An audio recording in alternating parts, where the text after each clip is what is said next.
Voilà, un petit article, une petite vidéo autour du mot-clé lazy en Swift, qui fait suite à une lecture que j'ai fait récemment d'un article sur Medium, que je vous mettrai en lien.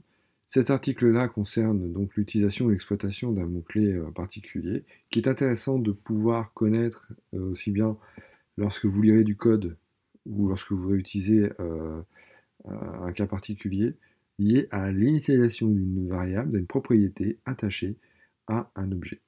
Alors je vais illustrer ça avec un exemple. Donc je vais partir tout d'abord du cas classique. Vous avez une classe. Cette classe, elle possède ici un initialisateur.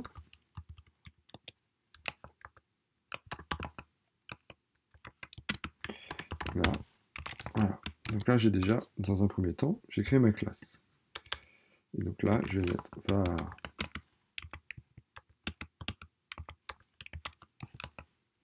Voilà. Donc là, quand j'exécute ce code-là,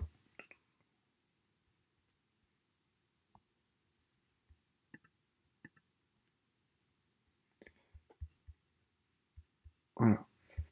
Donc je vais déclarer ici une propriété GPS qui est lui-même une propriété ici, qui est lui-même aussi une classe. Donc il faut que je déclare cette classe-là.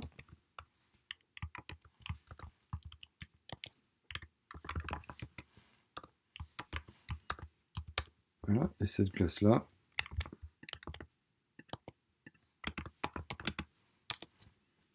ici, cette classe-là, il y a une propriété ici dans car qui lui-même est un autre objet. Là, quand je vais exécuter ça, vous voyez que l'initialisation ici a provoqué l'initialisation du GPS. Le fait d'instancier ici un objet car provoque indirectement l'instanciation d'une propriété GPS. Si j'en fais deux, il y aura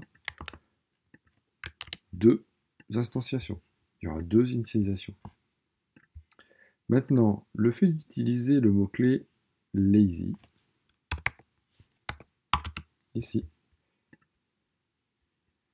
va changer l'initialisation de car en rendant ici l'initialisation du GPS non obligatoire.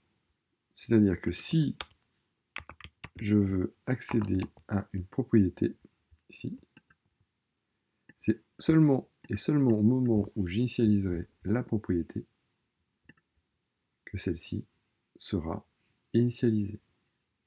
D'accord?